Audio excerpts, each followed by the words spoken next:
Let's see. It's streaming. Okay. I'll double check it here just to be sure. Thank you. Check it. Yeah, check it on that. Yeah, no kidding. That one. They'll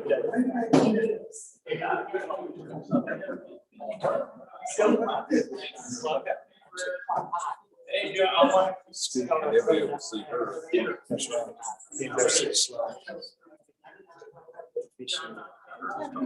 Yeah, it was from. So good. I think that thing's in the meter. Yeah. All right, for good about it. It took a little bit. We're here. That's right.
That is all.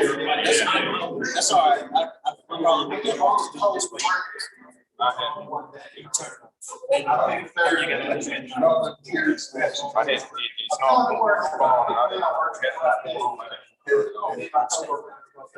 it's not All right. Good afternoon, everyone. I hope you're doing okay. I'm going to try to speak loudly. We're going to keep the mic off tonight just to save us from everything we've done from falling apart. So thank you all for coming to the October JCBA meeting. I hope you all have had a wonderful holiday and start to enjoy the cool weather. The first thing we like to do as a club is we like to stand up and say Pledge of Allegiance. So if you will stand up and move your caps. Lead us in the Pledge of Allegiance. I pledge allegiance to the flag of the United States of America and to the republic for which it stands, one nation, under God, indivisible, with liberty and justice for all. Thank you.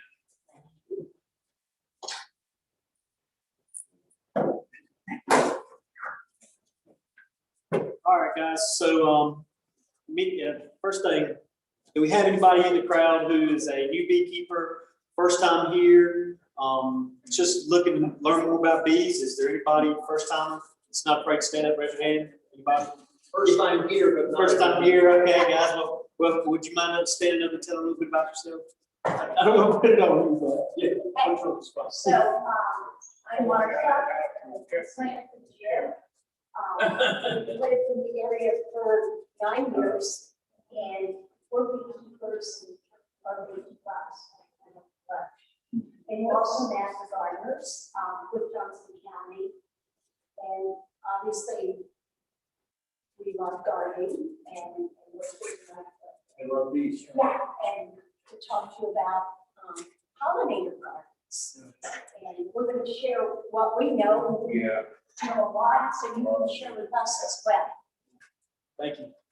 Thank you, Martha and Jen. Is that right? Yes, Martha and Jen will be our speakers tonight, guys. They're master gardeners as well as beekeepers, and they're going to give us a presentation on bee-friendly flowers. So looking forward to having the presentation with those folks. So anybody else? Anybody else? All right. Hey, yeah, go ahead. I'd like to know Rich back. He's been real good with his job. He's been a member since 2008. Oh, wow. Okay. But he had put no open job. Okay. It's Rich. Rich back. Rich back. Yeah, well, welcome back, Rich.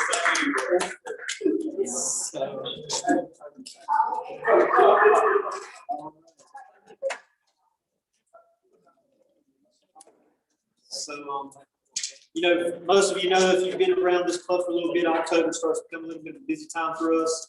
We've got a lot of activities that were in the past part of the club, you know, state fair, elections, you know, ham and yam. Normally those events occur now. We've decided as a club, it's probably in our best interest this year not to attend the state fair. We were unable to provide a booth with this COVID situation currently going on. And they offered us the NCSBA booth to sell our honey. And we've managed to do really well here locally. And we are on our way to selling all, I think it's something like 65, 95 jars. 95 jars. 95 jars of honey. So we're selling it really well without having to attend the state fair.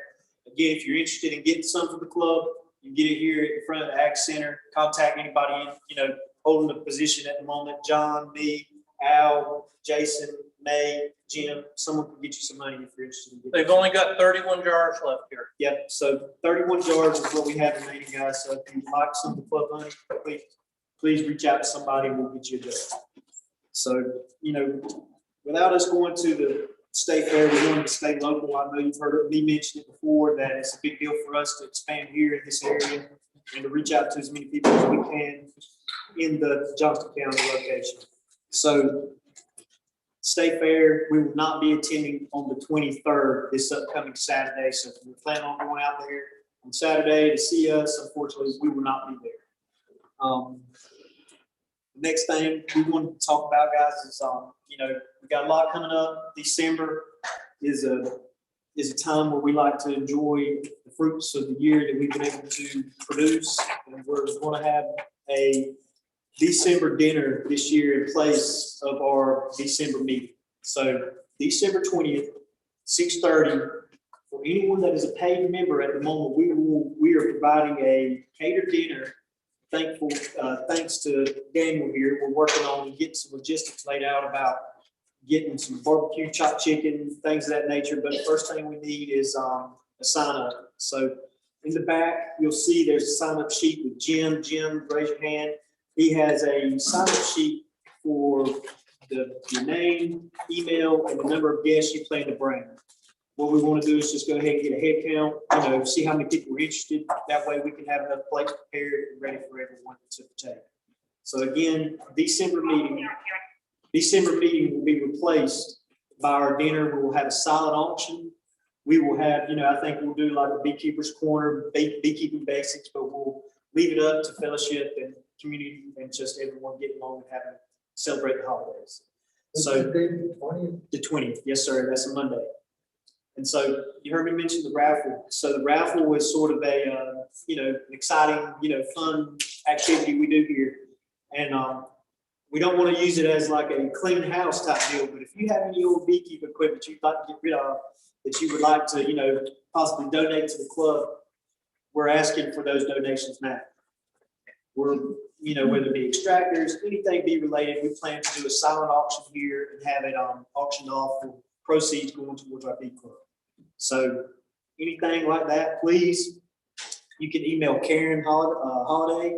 You can reach out to any of us, and we do ask that you please bring that by the next November club meeting. So if you will, just go ahead and get that in here so we can sort of start taking stock and be ready for that silent auction. So again, thank you for anyone that's interested in doing so.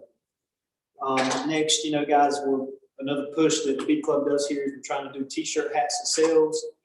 May here, you know, everybody knows who May is. She's here at the center table with some beautiful colors, shirts available. And if you're interested in getting one, please go ahead and get in touch with her. We're hoping to have those by the December meeting. And, you know, I do want to say up front that our hats are backward. So it may be a little bit after December before you can get a hold of one of those. But if you want a shirt, we can have it to you by December. So go ahead and put your order in if you'd like. Next, guys, you know, this is another big deal. We're in the midst of the transition period for a lot of our positions. And so during the month of October, we announced to you who has stepped up and is interested in taking a position. And then the following month in November, we're going to leave it up to everybody for a vote on these positions. And again, those positions are president, vice president, program director, secretary, treasurer, and 3 director positions. So, we've gathered some names, and I'm gonna announce those to you tonight, that'll be voted on next month. And it's not too late to put your name in. If that's something you're interested in, we encourage you to do so. But at this moment, this is where it stands for our upcoming elections. So for president, we have John Converse. John, raise your hand if you don't mind. He's put his name in, so thank you, John. Vice President, Daniel Blackburn. He's been helping out around our area. We're glad to see him be interested and step up for Vice President. Program Director, Phil Crump. I don't believe he's here right now, but he's put his name in for Program Director. Secretary, that would be me. So I volunteer myself to be secretary. And also we're having someone, what we like to call a webmaster position coming up this upcoming year as a board appointed position. And we hope that Adam Pendergrass will be able to take on that role of maintaining our webpage for communication to our members. Next, we've got treasurer, Susan Damon. Susan, hey, Susan. Yeah, you mind, thank you, Susan. Yep, Susan is a volunteer for treasurer. Director, Miss May Markov. We have as step again, Director Jason Burke. And then our apiary manager also he's done such a fabulous job this year. We want to keep him there again, John Carver. So those are the names we have in there right now. If anyone is interested, please put your name in. We'll be voting on those in November. You will be voting on. So if there's someone you'd like to see in that role or position and they're okay to take on responsibility, put their name in, have them reach out to us, and we'll get them on the list for the polls coming up. So, I think that takes a lot of care of a lot of the club business that we've got going on, guys. Other than that, I think we're good to go ahead and turn it over to the fun stuff. Jim and Martha Hook are here, and they're, am I correct? Jim and Martha Hook? Yeah. Okay, just make sure I got it right, guys. But they're going to be talking to us about bee-friendly flowers, and we're going to turn it over to them. So give them a warm welcome.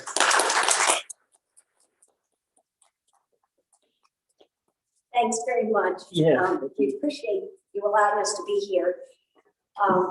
One note I want to make is because of the pandemic and the quarantine, gardening has been revitalized. People, I guess, as a use of therapy are now gardening more. Their front yards are no longer looking like pristine green grass. They're ripping it up and putting flowers. How many of you all have pollinator gardens? Yay. So basically, we're going to talk about pollinator gardens. Obviously, we can't exclude the pollinators, and they're the bees. Something we just learned, there are over 500 variety or species of bees in North Carolina and over 2,000 in the whole US. Obviously, there are honeybees, bumblebees, which are social. Then you have your native bees, which are your, leaf cutter bees, sweat bees, just a variety of bees. Then you have your moths, you have your butterflies, you have your flies, Bats. hummingbirds, beetles. Some things, even animals, cross-pollinating. So there are many more than just when I first thought. My first thing was, honeybees. And obviously the difference between a honeybee and a solitary bee is you have a queen, that's a solitary bee. She lays her own eggs, she does her own work. And when she's finished, she's done. So we're going to talk about why it's so important. A third, and you'll see from some of these slides, a third of what we eat is due to pollination, to our pollinators. We didn't have that, then most of what we see in the grocery store would be non-existent. A lot of the demise of the bees are due to their habitat is declining, water sources, and the biggest thing is a habitat and insecticide pesticides. People are using them and really not thinking about the long-term results that are occurring. we just read something in the Northeast. The bumblebees are gone. Yeah, the USDA just published an article or a warning statement that there are 9 states right now where the bumblebee population is at 0 or near 0. And most of that is in the Northeast. New Hampshire, Vermont. Vermont, yes. Fortunately, we here in North Carolina, in fact, bumblebees, at least in our yards and in our pollinator gardens, this year I've seen more than ever. Exploded. And it is great for the diversity that we have here in North Carolina. In fact, North Carolina is one of the top states in the country, published by the USDA, of diverse populations of different types of bees, many of them of the native variety. In fact, Brandon, if he was here, there is a little collection that we use, that we borrow from Marshall here at the extension, to be able to show all the different varieties of bees, as my wife had said previously, sweat bees and other varieties, all the natives. And again, we have one of the most diverse populations in any state. What that leads to is exactly our responsibility to provide that habitat, which, as my wife just said, is declining due to pressures from development, basically. In fact, we come here on 210 from basically the McGee's Crossroad area, because we live just off of 50 and McGee's Crossroad.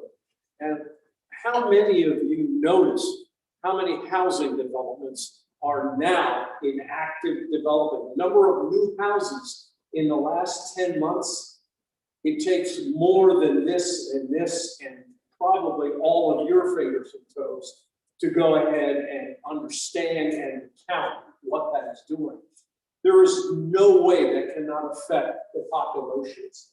There's no way that the use, many times, indiscriminate use of herbicides, insecticides, and the global statement pesticides, many people. Glyphosate, Roundup. How many of you use Roundup? And I'm not making an indictment. Roundup is no longer available for residential use as of October 1st.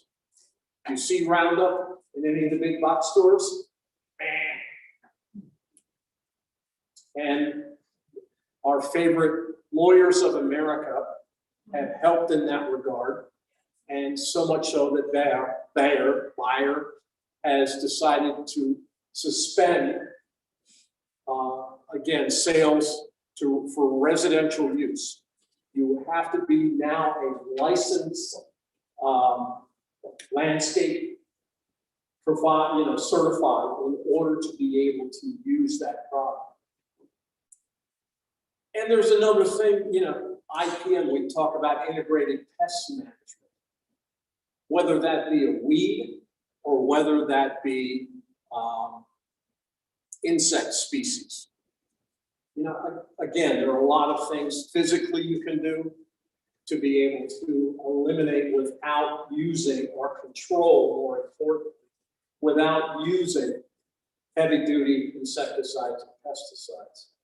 And as you all know here, it's up to us as a group to educate our neighbors, especially if they are going to use the products, which many should be used. We use them, not necessarily myself and my wife, but people within our group of master gardeners, and especially agricultural.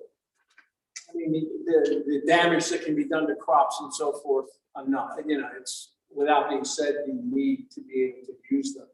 But read the labels and help them understand that, especially our bee populations, when are they most active? Come on, beekeepers. Morning, evening, when would you vote for using them? Evening. You want to get up with the bees at 6 o'clock in the morning or 7 when the sun comes up. They're very active. That's exactly when you don't want your neighbors doing anything that's going to impact your hive. It's like banker's hours, 9 to 5, if there are banker's hours anymore. But, and we're not here to say, oh, slap your hands, you can't use it. But, you know, they're the two greatest. That's why To decrease the bumblebees are population. disappearing in the Northeast. It's been documented, and it's frightening. And we are lucky here in North Carolina. And to have the diversity of bee populations, wasps and hornets and all that too. But again, we have a responsibility. I'm trying to, obviously, and I'll get off my soapbox, to carry that on. And so one of the things and why we were so excited to come when Brandon asked us is because pollinator gardens are beautiful. They're very functional, and they obviously help perpetuate the growth of the populations. May I suggest there's a pollinator garden which many of our group and with the help of several of the 4-H children put in out front. That pollinator garden is a perfect example. And right now it's a little spent, as you well can imagine, going into the fall and winter. But if you are interested after this talk to be able to see what things look like, they're all labeled. Again, come in the sunshine, look at it, come at different times of the years, because as my wife will explain, there are different things that flower at different times. And so what you are trying to do is to be able to have a continuum of things that begin to flower in the spring. They taper off and something else picks up. And so those are the varieties. And things like ornamental grasses you can put in there. You know, something that we found out recently, in fact, we found out earlier this spring. Barley, winter rock, all of that seed you can plant in your garden or in your shrubbery, your landscape, and it adds, again, a very friendly environment, especially for the ground-dwelling natives, because of the diverse, again, movement of the grass and the type of root structure that they have. It provides a perfect environment for the native bees to be able to colonize within the ground. Not that they make a colony, but at least lay their eggs and reproduce. Anyway, so Well, like I said, we can go on and on, but so what you're talking about is seasonality. The most important time as beekeepers, you know, is from March through November. And when choosing a pollinator garden, of course, when I started, I like that one, I like that one, I only got one of those and one of these. And when you buy, you want to buy in numbers. You should have 12 to 20 different variety of flowers. And it doesn't have to be flowers, it can be native grasses, which the bees will bore and they'll lay their eggs in it. And Jim said 40% of the bees are in ground bees. So leaving your leaves down, but yeah, I could go on. But so what determines a good pollinator garden? A lot has to do with color. You know, bees don't see red, they see, you know, ultraviolet. So cone flowers that are, you know, one of my favorites are cone flowers. So you like color, you like fragrance or odor.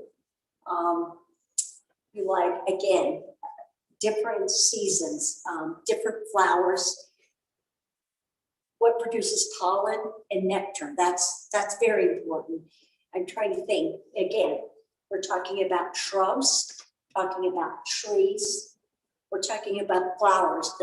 The trees in the spring are your red buds and your, Poplars. yes, Our Yeah. poplars are very, Yeah, it's they- not just herbaceous or deciduous perennials and so forth.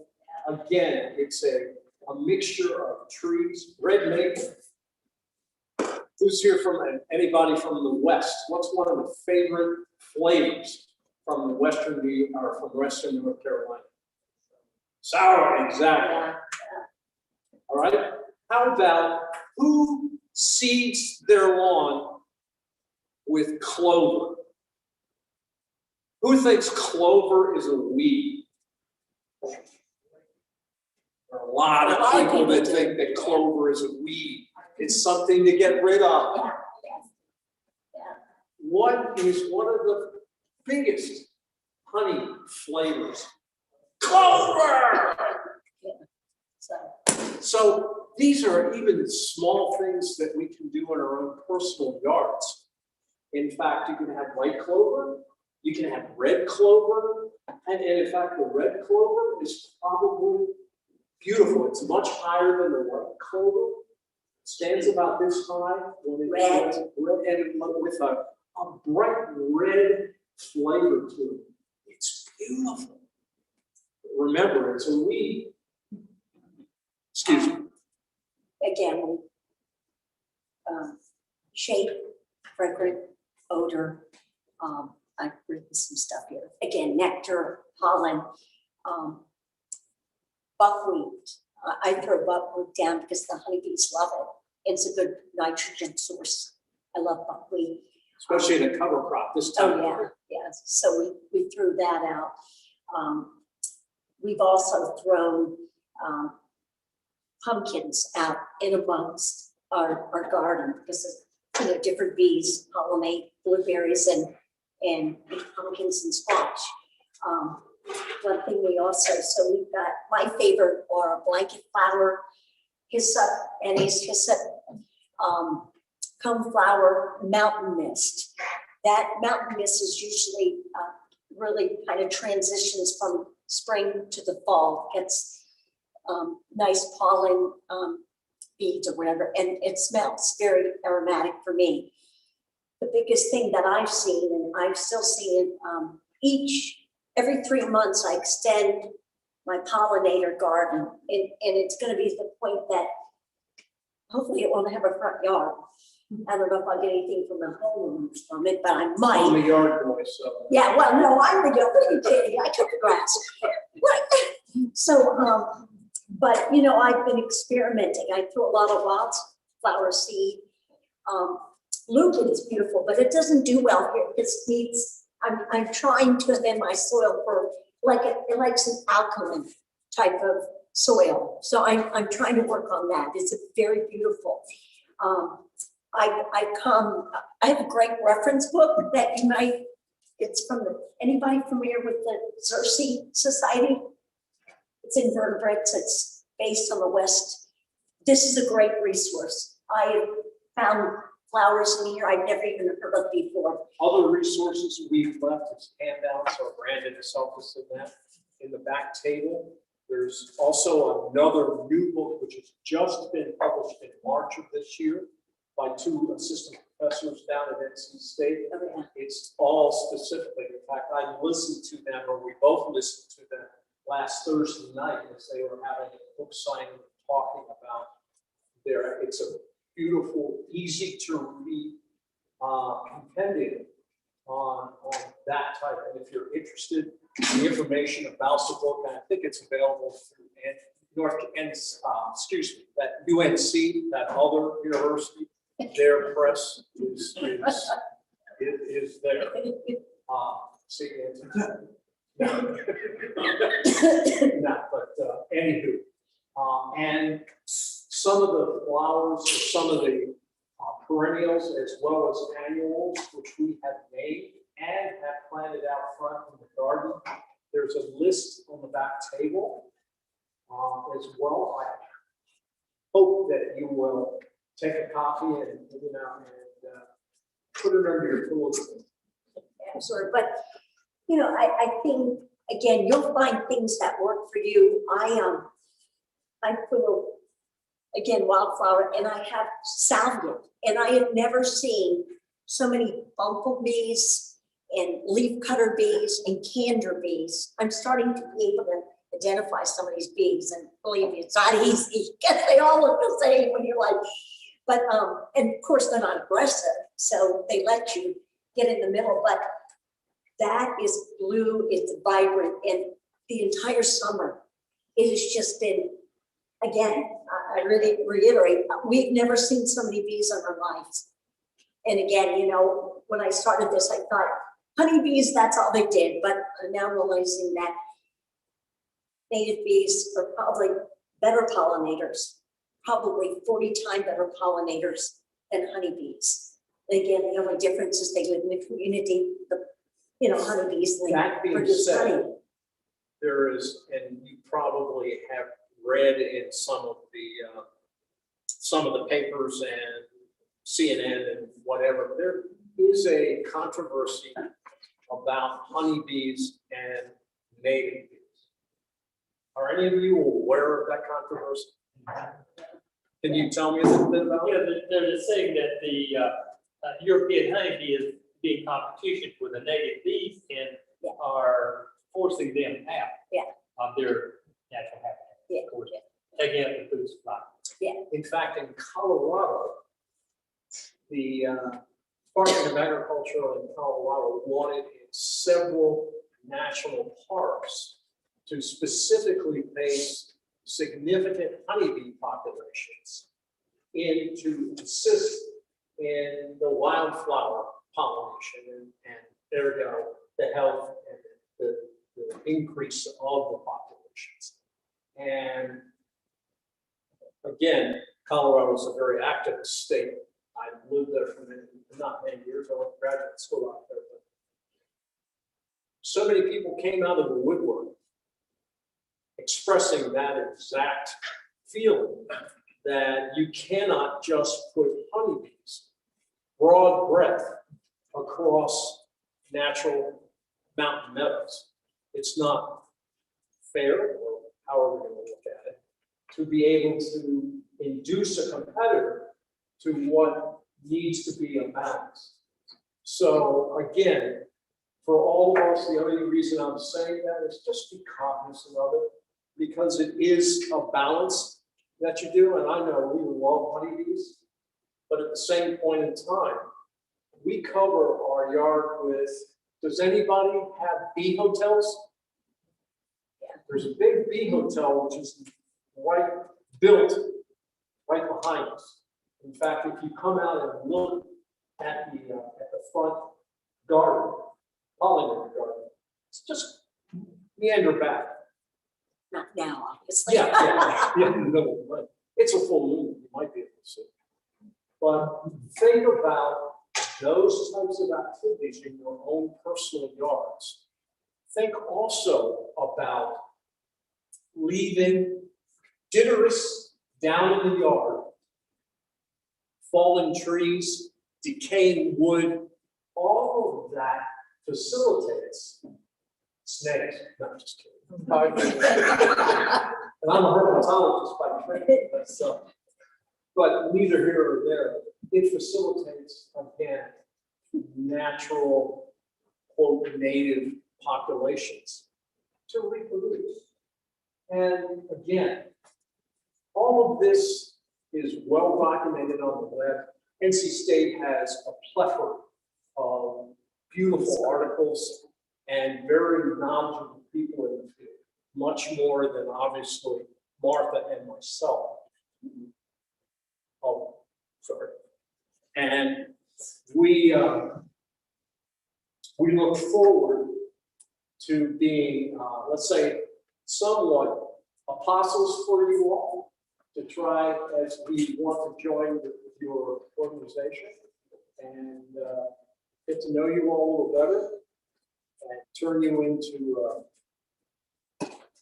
natural habitat, native bees, and pollinating.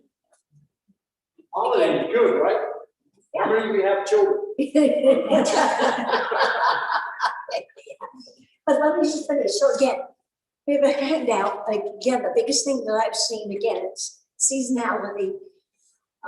Throwing out Stokes aster, echinacea or cone flowers, salvia, mountain mist, blanket flowers, even poppies. Throw the seed out after Thanksgiving. Black Friday. Right, Friday, Is a yes, magic yes, that Larkspur and that Sunny. And then, again, your shrubs, your trees, American linden, elderberry. I have all of these. Pawpaw. Pawpaw's a great, for a specific butterfly. I have 2 pawpaw trees. Actually, this year I had the first 2 pods. They look like little, exotic papayas, the way that they're green and then they fall off. So I've tried to do a little bit of everything. Blackberries, they love blackberries. So I'm trying to get a good feel of what's good, but whatever I did this year, it's worked. And again, One thing we will also do, we'll give you, in fact, I'll go back into the office before you all leave. We have master gardeners here that we have sort of a hotline that's manned behind in one of the offices back in the corner. And there is a telephone number so that you can, if you have specific questions, you will get, and email addresses and so forth, you will get to one of us or even to Marshall Warren or Brandon to help answer your questions. We're there. It may take a day or two because for us to get back to you. I hate to keep using the pandemic as an excuse, but it definitely puts a crimp in the response times. But all of this, and I just ask you, and I think we ought to maybe begin to fold up here. well, one more thing, I'm sorry, I'm thinking host plants, parsley, fennel, borage. Does anybody know borage? It's edible. And then there's another, South Hill. It's a beautiful ground covering. It's a beautiful blue spot. How about dill? Yeah, dill. They're all host plants, and I plant them. Milkweed, Oh yeah, well that's everything. That brings the butterflies in. Obviously, many of you are aware of the monarchs, but the viceroys and all the other, the tiger swallowtails you've seen this year by the big yellow are just everywhere. So it's been a different, again, it has exploded this year. Maybe it's just the different wildflowers I threw and they're off, but yeah, so you want host plants for larvae and they're the ones, and I specifically just plant them so they can, I don't care about it, let them chew it up and watch. It's very cool. And they'll come back. It's great if you have grandkids. It's a great learning experience for them as well. All right, well, we thank you. Thank you. You take questions? Oh, yeah, absolutely. Questions? I want something that my bees can use between, let's say, Thanksgiving and Valentine's Day. Good luck. The only thing that I would think, because of our climate's changed so much, not so much, but it is. It's warmer longer. And I've seen flowers that now should have dried up and withered away are now long. The only thing I can think of is goldenrod. That's a fall, and they love that, actually. That's probably one of the prime suspects. Well, I mean, I got lots of goldenrod. When it's gone, it's gone. It's gone, yeah. And until the dandelions come in July, Exactly. January. Yeah. So Do you know how many varieties of goldenrod there are here in North Carolina? a lot. Yes, yeah. And part of that goes back to the diversity we're talking about. If you have a homogenic, meaning just one type, it's all or none. So we would ask, part of it would be, do you have any camellias, white or red camellias? This time of year. Yeah. They look like little roses Yeah. that are out now. And in fact, they bloom twice. They'll bloom in the spring and they're blooming now in the fall. Yeah. Don't And think you I've can seen tell the pollen sources because the ladies come back, the foragers, and they have bright yellow pollen. What I'm looking is I want something I can plant over several acres. Gotcha. Try, and I don't know how long it'll last you, but I knew buckwheat. Well, we do buckwheat Yeah, already, and it's okay. gonna be gone sometime around November 1st. Yeah, that's a good question. Yeah. That- No, That's we a should great get back. question. I've seen you at Al's place many times. Right. I will Get back come and back let to you you know. with Yeah, we'll let you know, some specific but that's a great question, insights. because what we do is just feed the bees. We do the cheap- Give a Yeah. candy board and let them go. No, but yeah, yeah, Well, that's, I got over an acre of mustard Yeah. down, so. Yeah. That's great. so. And I'm getting ready to do an acre of turnips. Yeah, well, yeah, and again, a lot of that, your greens, let them go to seed, that's about the only thing I can think of. I let a lot of my One greens, thing we're finding now is, well, especially those, and I'm gonna digress here a second, but some of the flowering vegetables do well as the climate is warming by planting them at the end of June, not just in March and April. Well, we did the mustard, I planted it when I planted the last crop of buckwheat. in Outstanding. August. yeah, You're ahead That's- of the game. yeah, you are. I mean, and that's one thing, like I said, What We've office are always- you running for now?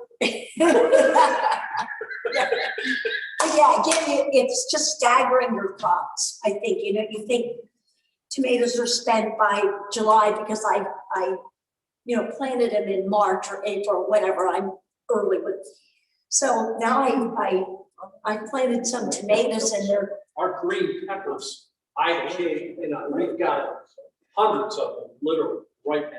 so just, again, staggering Just, your, again, it's all seasonality, it's everything. Yes, ma'am. We just put into our garden at home, peas, yeah, potatoes, we started again, yes, beets, yes, beans. yes. Those will all come. What is the best part of it? They don't know at this point in time, many plants respond to, does everybody understand the term photoperiod? Amount of day, amount of night. Guess what the amount of day is right now? Is it like March and April? There you go. How about the soil temperatures? Is it in the 50s and 40s? No, so that's why it's Yes, so right. low. No, it's You going got like it. that. You got everything going for you. That's why as the climate changes, we change and accommodate accordingly.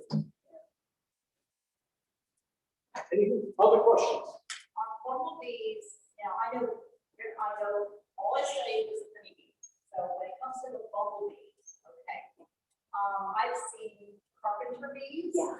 I've seen. Oh, everybody hates carpenter bees, right? As soon as they start drilling into the, Yeah, they're drilling into my. But they're great Yeah, yeah, pollinators, yeah. they're great So, pollinators. I mean, what differentiates a bumblebee from all the others? In other words, does it? right now, I'm gonna tell you the 57 different varieties of bumblebees in North Okay, Carolina. so one type of bumblebee? No. So your question is a great one. And a little research or, going on Google or go to the NC State will give you an idea. And in fact, also the distribution, not all 57 are in one place.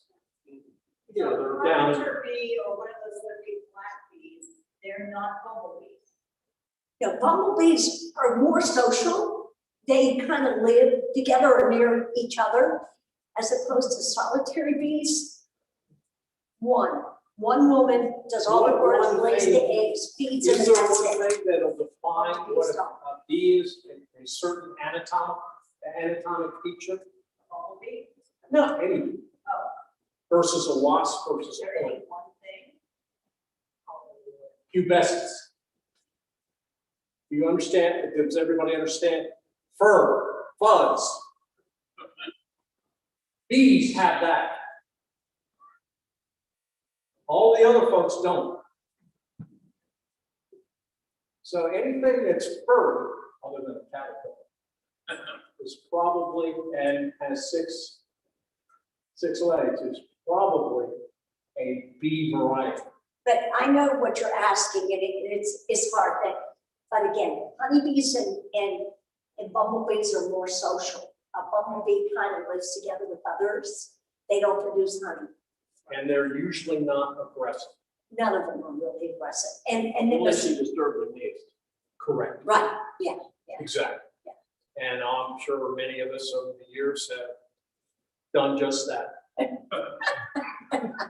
I can Not attest to it. knowingly, like, whoa. Have the war wounds, yeah. But yeah, but that's a good question, because I even asked myself that a couple days ago, so I went online just to clarify, and then the honeybee and the bumblebee are more social, they kind of live together or live side by side. You know, and of course the honeybee lives in a colony and makes honey. Bumblebees make a little honey, but it's not anything that you Strictly for Yeah. consumption. Yeah, for their babies, No excess. yeah. And then again, the solitary bees just do their own thing, and when they lay their eggs and do what they do, and then they die. But, and I'm gonna end with this, the bee hotel, I've sat and watched, it's amazing. They, you know, they'll come out, lay, make a little, like a divider or a film, and so they may lay 3 eggs, and then they seal it, you know, it's a white ceiling.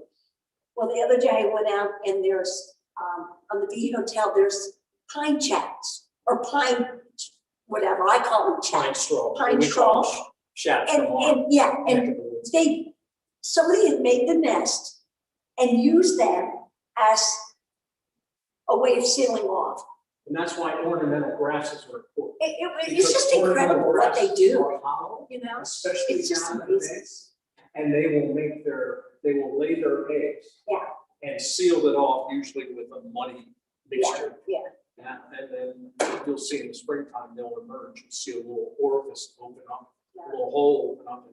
And God bless, new one joins the world. Yes, Anywho, thank you. we're here for the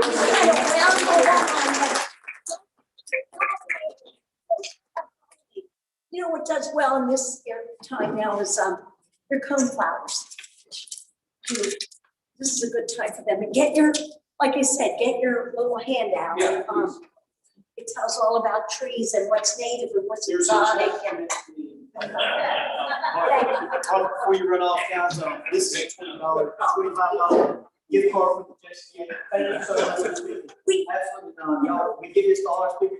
It's got your name on it. It does, it's too late. You didn't have to do And that. it's for gasoline. Exactly. Oh, yeah. Yeah. At $3.19. Thank you. You guys didn't have to do that. We do it. And thank you. Thank you, Mark. Thank you, Jim. Appreciate y'all coming in and speaking with us. Good stuff there. My garden could use some help as well, so I'll take your tips and hopefully be able to apply. So, thank you. We do make home visits. No, it's in dire need. I'd be afraid you could spend all day in the next upcoming months, so. I love a road tiller. I'll do a little bit of work. Let me shape it up, so, thank you.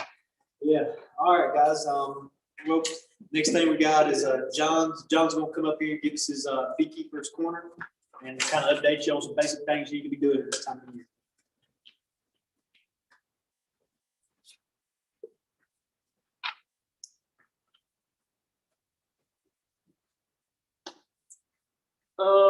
Couple changes on the Beekeeper's Corner this month. I'm starting to break out the informational notes. They're going to become a permanent part of the Beekeeper's Corner as an attachment. And my goal is to have all the checklists you need in there. If you need to know something, I'm trying to either have it in there or have a link to it on the internet so that you've got the information you need to start in one location. It's going to take me a month or 2 or 3 to get everything pulled together, but everything I've done in the past is now in the information notes in the Beekeeper's Corner. If anybody wants to share something, get it to me and we'll put it in there. Let's see. Phil wanted me to remind y'all that the November speaker is Betsy Spencer, and she's gonna be talking on Darwin beekeeping. Betsy has been a speaker before, and it's always quite interesting when she comes. Okay, let's talk about beekeeping. You need to take your fall or your winter losses now. You need to combine your weak hives with stronger hives so you can get through the winter. Other thing is, do your bees have enough food?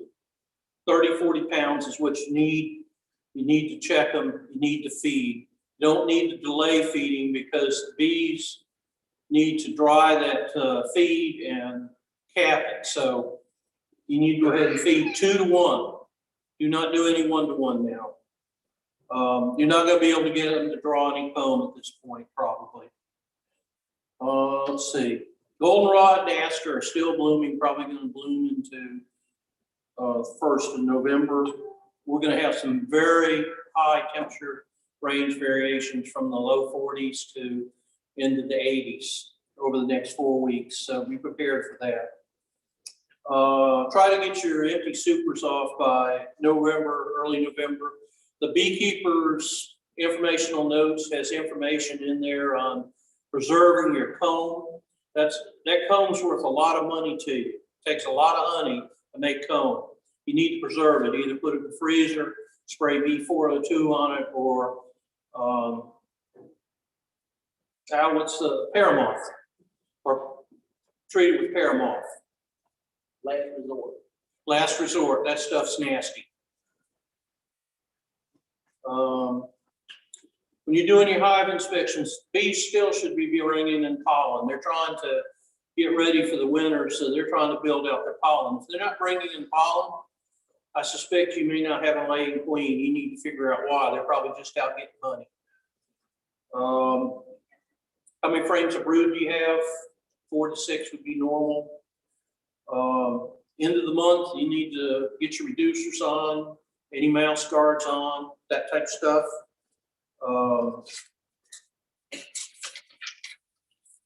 You should have had your mite checks done. Let me give you some personal experience.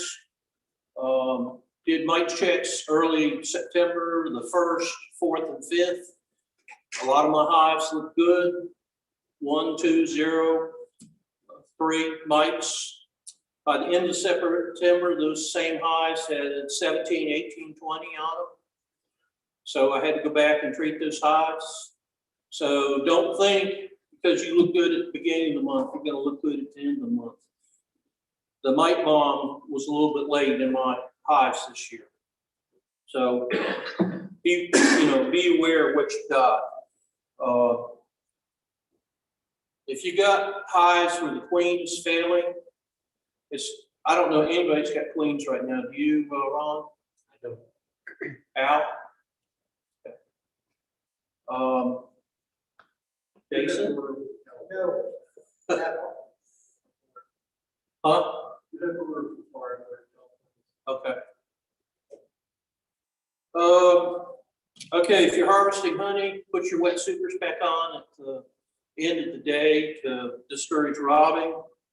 And then if you got any empty supers on by early November, you need to go ahead and get them off because there's just going to be a problem for your hive. It's just, they got to heat it. Small hive beetles, they have suddenly become a problem. I'm seeing them everywhere. And y'all need to be aware of that. We saw them in the apiary. I've been seeing them for about 4 weeks now. They seem to drop off in the summer and all of a sudden they're back with vengeance. We talked about wax moths. You need to keep your IPM boards clean.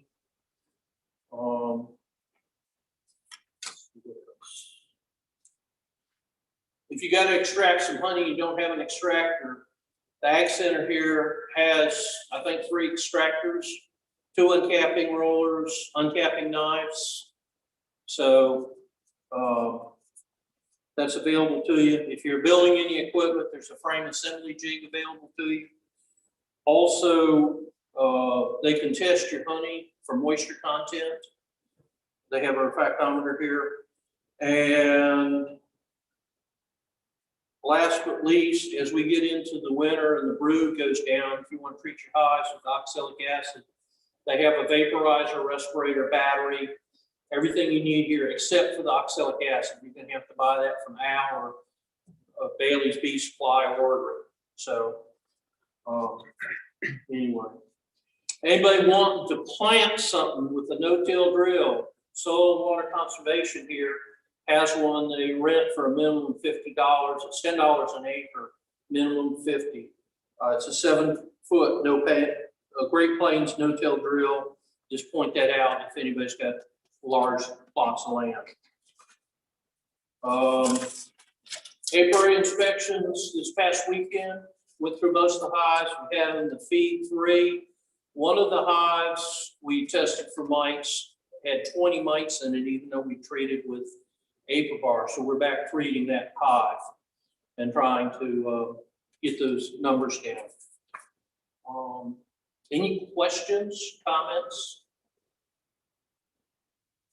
My number is in the Beekeeper's Corner.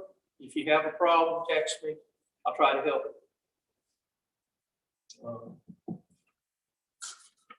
That's all I got.